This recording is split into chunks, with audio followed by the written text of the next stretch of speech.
राज्य में बीजेडी और बीजेपी मध्य मेंट चर्चा को नहीं एवं राज्य राजनीति सरगरम होता बेले आसन भागबंटा को नहीं दुई दल मध्य अंक छिड़ु नथिबा चर्चा हेउछि। एपरिकी दुई दल मध्य मेंट हेबो कि नाही, जदि मेंट हेला काहा भागरे केउ आसन पड़िबो से नहीं अनिश्चितता लगी रहितिबा बेले सालेपुर निर्वाचन मंडली रे एक रोचक दृश्य देखिबाकू मिलिछि। एक सभा मंच रे पूर्वतन मंत्री तथा महांगा विधायक प्रताप जेना आगामी निर्वाचन पई एक प्रकार बीजेडी टिकेट घोषणा कर दैछंती। वर्तमान सालेपुर विधायक थिबा प्रशांत बेहेरा आगामी निर्वाचन में 50,000 रु अधिक भोट रे जितिबे बोली प्रताप कहिसंती।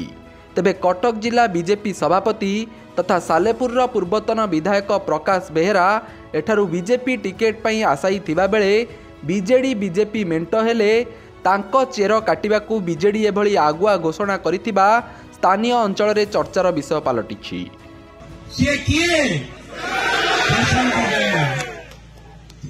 आगामी निर्वाचन आसुची 5 वर्ष तले मु गोटे कथा कहिथिनी, 5 वर्ष तले कहिथिली गोटे कथा ना नहीं सत्य आइथिला ना नहीं, आज भी कहूची तुम लेखिकी रख, आज भी गोटे कथा कहूची लेखिकी रख।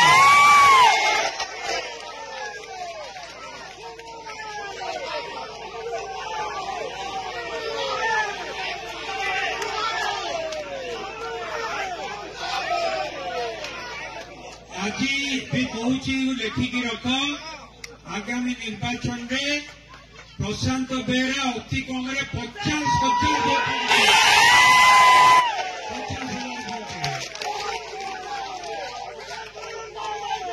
Bureau report, Satyapath news.